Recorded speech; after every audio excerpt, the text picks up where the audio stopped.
Le troisième épisode de la troisième saison de House of the Dragon change en grande partie le canon, s'éloignant davantage de l'œuvre de George R. Martin. Tu vas m'écouter très attentivement. Tu vas l'aimer, cette histoire, c'est garanti. Bagarre, duel, torture, vengeance, géant, monstre, poursuite, évasion, grand amour, miracle. La préquelle de Game of Thrones s'est déjà fait connaître pour de telles libertés, George R. Martin ayant d'ailleurs critiqué la série précisément pour cela. Alors que House of the Dragon a dépassé le cap de la moitié de l'histoire et que la saison 4 devrait marquer la conclusion, ces divers changements par rapport à l'histoire canon se sont multipliés. Nous en sommes désormais au point où même des changements mineurs entraînent des conséquences considérables. Feu et sang décrit les défis auxquels Rhaenyra a dû faire face en reprenant le trône de fer, des obstacles largement imputables à son manque de ressources financières. Toutefois, si la situation globale demeure sensiblement la même, la série a fait évoluer les protagonistes de la danse des dragons de manière inédite, chaque changement étant susceptible de déclencher une forme d'effet papillon. La scène d'ouverture de l'épisode montre Lord Ormund Hightower et son armée, face à Daemon, à son dragon et aux semences de dragons avec leurs dragons. Face à la menace imminente d'être consumé par le feu des dragons, Ormund est contraint de prêter allégeance à Rhaenyra pour sauver sa vie ainsi que celle de son armée. Daemon exige également que son neveu, le prince Daeron Targaryen, le plus jeune enfant du roi Viserys, élevé à Ville-Vieille depuis son enfance et servant alors d'écuyer à Lord Ormund, lui soit remis. Ormund finit par accepter, mais remet secrètement à Daemon un faux Daeron. Une incohérence liée au dragon apparaît ici. Comment Daemon a-t-il pu ne pas trouver étrange que Tessarion, le dragon de Daeron, ne manifeste aucune protestation lorsque son dragonnier a été pris en otage? Ou qu'il ne l'ait pas suivi. Plus loin dans l'épisode, la reine Rhaenyra rencontre également son demi-frère pour la première fois et se laisse ainsi prendre au piège tendu par Ormund. Malgré l'éloignement total qui les sépare, la sollicitude de Rhaenyra envers le jeune garçon est poignante. Bien qu'elle sache que Daeron représente une menace pour ses prétentions au trône ainsi que pour la vie des enfants qui lui restent, les princes Joffrey, Aegon et Viserys,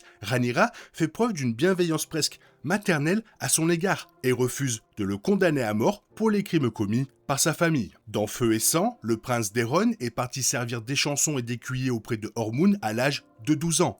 Toutefois, il a grandi à Port-Réal, aux côtés de ses frères et sœurs, Aegon, Elaena et Aemon, ainsi que des fils de sa demi-sœur Rhaenyra, Jacaerys, Lucerys et Joffrey. Daeron a même partagé la même nourrice que Jacaerys, conformément à la volonté du roi, les deux garçons étant du même âge, dans l'espoir que cela apaiserait les tensions au sein de la famille. La nouvelle reine était réputée pour sa clémence, refusant de se précipiter dans la guerre et cherchant des solutions pacifiques aux problèmes qui l'entouraient. Toutefois, le pouvoir a une étrange façon de vous monter à la tête, surtout lorsqu'il s'agit d'une personne que vous jugez indigne de votre compassion. Pour Rhaenyra, Ormund Hightower est précisément cette personne. Ormund a publiquement juré fidélité à la nouvelle reine, tout en la trompant dans son dos. Cet acte de trahison sera l'étincelle qui embrasera la paranoïa de Rhaenyra.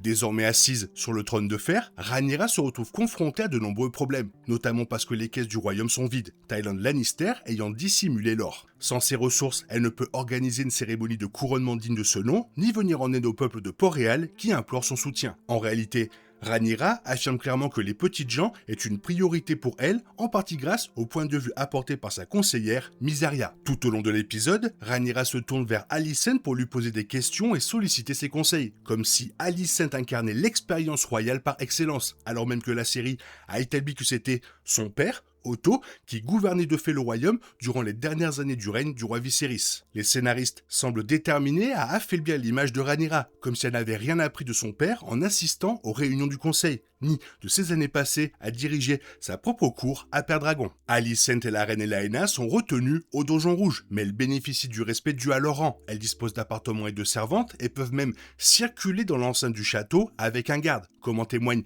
la visite de Alicent à Rhaenyra dans ses appartements, bien que cette scène puisse paraître quelque peu tirée par les cheveux. Dans le livre, où rien ne lie Rhaenyra et Alicent hormis la haine qu'elles se vouent, le traitement réservé à Alicent est différent. D'ailleurs, il est dit dans Feu et sang, la reine Alicent avait les poignets et les chevilles entravées par des chaînes d'or, bien que sa belle-fille lui ait épargné la vie en disant « Pour l'amour de notre père qui vous a aimé autrefois ». Dans la série, Alicent suggère à Rhaenyra de déclarer Aegon mort, car personne ne pourrait le reconnaître après ses blessures et ses brûlures. Dans Feu et sang, Rhaenyra lance une chasse à l'homme pour retrouver l'usurpateur se faisant appeler Aegon II, ainsi que ses enfants restants, Jaehaera, qui se trouve au Donjon Rouge dans la série, et Mélor, qui n'existe pas.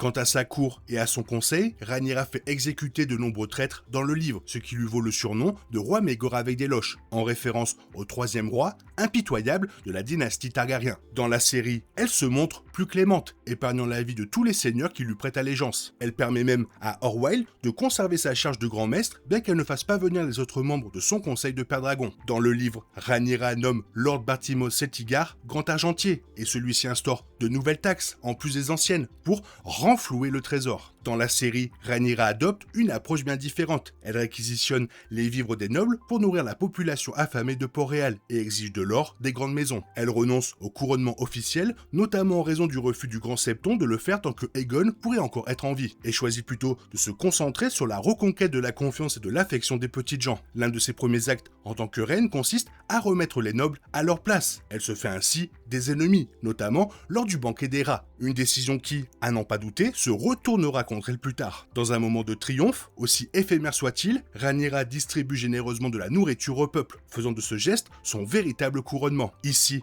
à Port-Réal, elle incarne le retour de la joie du royaume. Elle apparaît comme une préfiguration de Daenerys à l'époque où elle était vénérée sous le nom de Missa. Un autre changement très appréciable réside dans l'évolution des liens unissant Daemon, Rhaenyra et Mysaria. Le livre relate que, lorsque Mysaria arrive à la cour pour officier en tant que maître des chuchoteurs officieuses de Rhaenyra, elle renoue également avec son ancien rôle de maîtresse de Daemon, avec l'assentiment apparent de Rhaenyra que Daemon assouvit ses désirs où bon lui semble, aurait-elle déclaré, et nous en ferons autant. La série a instauré une dynamique bien plus rafraîchissante, dans laquelle Mysaria est tout aussi proche de Rhaenyra que les Daemon, agissant à la fois comme conseillère de confiance et probablement comme amante. De fait, bien que Daemon ne manifeste pas de jalousie explicite envers son épouse, la présence constante et l'influence de Mysaria le contrarient manifestement, et réciproquement.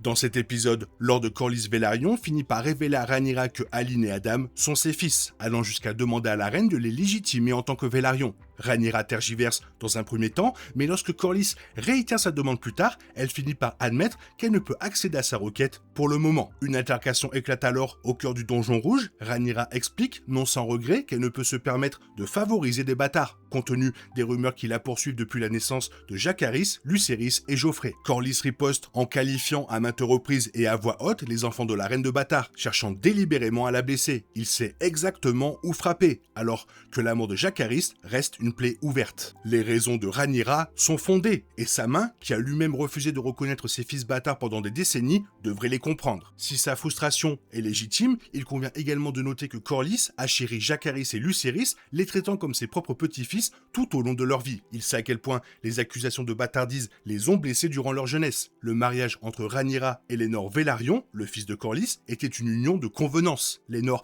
a fièrement revendiqué ses enfants comme les siens et les a sincèrement aimés. Il est aussi important de souligner que, contrairement à Corlys, Rhaenyra n'a pas été infidèle à son époux. C'est son mari qui l'a encouragé à chercher ailleurs, puisqu'il ne pouvait pas lui donner d'enfants. Corlys, pour sa part, a simplement engendré d'autres enfants hors mariage. Enfin, la phrase que Corlys lance avec cruauté à Rhaenyra, « Jacaerys a vécu et est mort en bâtard », est gratuite. Dans la série, Jacaerys est mort pour la seule raison de protéger la flotte Velaryon et le foyer de Corlys. Dans Feu et Sang, les choses se passent très différemment. Corlys demande à Rhaenyra de légitimer Adam, qui est l'aîné dans le livre, et Alyne dès que Adam monte fumer des mers. Il ne les reconnaît jamais officiellement comme ses propres fils, les laissant passer pour ceux de Laenor. L'ironie du sort, lorsque le prince Jacaerys appuya la requête, la reine accéda à la demande. Adam de Karen devint Adam Velaryon, héritier de la marque. Jacaerys, que Corlys avait si ouvertement insulté alors que le corps du jeune homme est encore chaud dans la série, est la raison pour laquelle Rhaenyra accède à sa requête.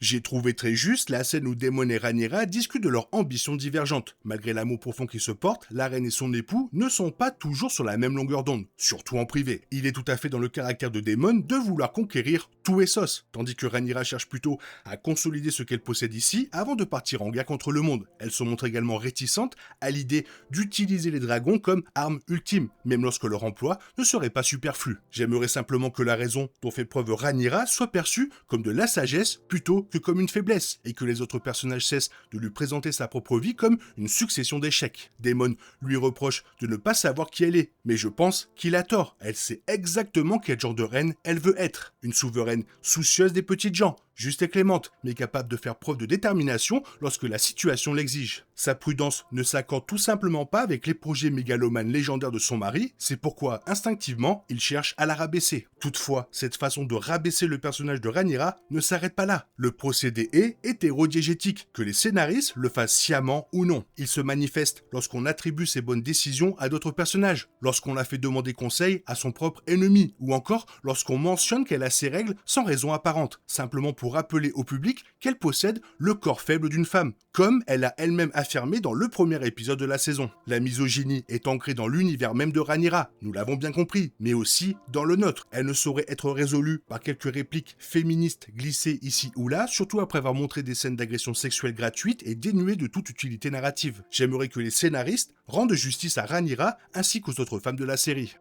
L'histoire de Tyrion Lannister a pris une tournure bien différente de celle imaginée par George W. Martin. Dans l'épisode 3 de la saison 3, Corlys Velaryon affirme que Tyrion Lannister doit être présumé mort, et il a probablement raison. Cette lourde armure aurait rapidement entraîné Tyrion au fond des eaux du gosier. Rien de tout cela ne se produit dans le livre, où Tyrion continue de jouer un rôle majeur. Il est censé être torturé par Rhaenyra, mutilé au point de subir un lourd handicap, puis nommé plus tard main du roi auprès du fils de Rhaenyra, Aegon III Targaryen. La série laisse désormais penser qu'il est peu probable que tout cela se concrétise. Certes, nous n'avons jamais vu le corps de Thaïlande après la bataille du gosier. La série pourrait donc prévoir de le faire réapparaître. Sa survie tiendrait du miracle, mais l'absence de Thaïlande entraînerait bien trop de conséquences en cascade.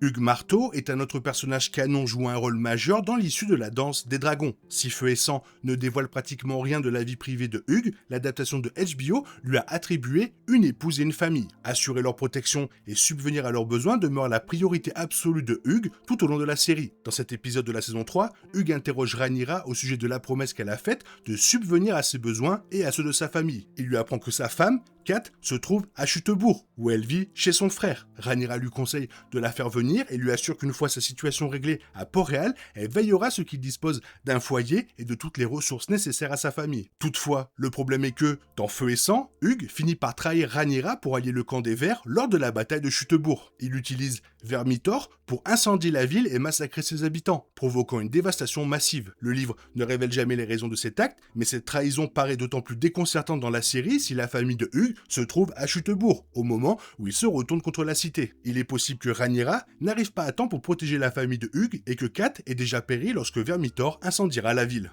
Tyrion Lannister n'est pas le seul personnage de Feu et Sang que House of the Dragon semble avoir fait mourir, malgré l'importance de son rôle pour la suite de l'histoire. Dans la saison 2, le roi Aegon et son dragon, Feu du Soleil, ont été abattus par Aemon et Vhagar. Ce fut un miracle que Aegon survive, bien qu'il porte désormais de lourdes séquelles. En revanche, Feu du Soleil a été laissé blessé après sa chute. Dans la version de l'histoire imaginée par Martin, les soldats de Criston Cole ont nourri et soigné Feu du Soleil jusqu'à qu'il soit assez rétabli pour voler jusqu'à Père Dragon. Or, dans House of the Dragon, tout laisse à penser que Feu du Soleil est bel et bien mort. Dans l'épisode 3 de la saison 3, Rhaenyra cherche désespérément à localiser Vhagar et voleur de moutons. Elle ordonne donc à Bella d'emmener Danselune à leur recherche. Lors d'une réunion du conseil restreint, Daemon rapporte que le dragon trouvé par sa fille est mort depuis longtemps et en décomposition. Bien que nous n'ayons pas vu la dépouille du dragon, Baela semble ne nourrir aucun doute quant à sa mort. Il s'agit d'un changement pour le moins surprenant car selon Feu et Sang, Feu du Soleil joue un rôle crucial dans la suite du récit. Aegon est censé utiliser son dragon pour tuer Rhaenyra, permettant ainsi à Feu du Soleil de la brûler vive et de dévorer son corps. Par ce simple changement, l'épisode 3 de la saison 3 sème le doute sur la manière dont prendra fin le règne de Rhaenyra. Si Baela a vu le corps en décomposition et si Feu du Soleil est encore vivant, j'espère que la série trouvera une bonne raison pour expliquer comment Baela a pu autant se tromper. J'espère qu'ils vont pas nous faire le coup que Baela a vu le corps de Méléis et qu'elle a pensé que c'était Feu du Soleil. Ce serait ridicule. Il ne reste plus qu'à attendre les autres épisodes pour voir ce que la série va faire. Toi, qu'est-ce que tu en penses? N'hésite pas à me le faire savoir dans la zone commentaire. Et sinon, comme d'habitude, bisous bisous, bye bye. T'es toujours là, toi? C'est fini. Rentre chez toi. Allez, dehors. Naï, naï, naï.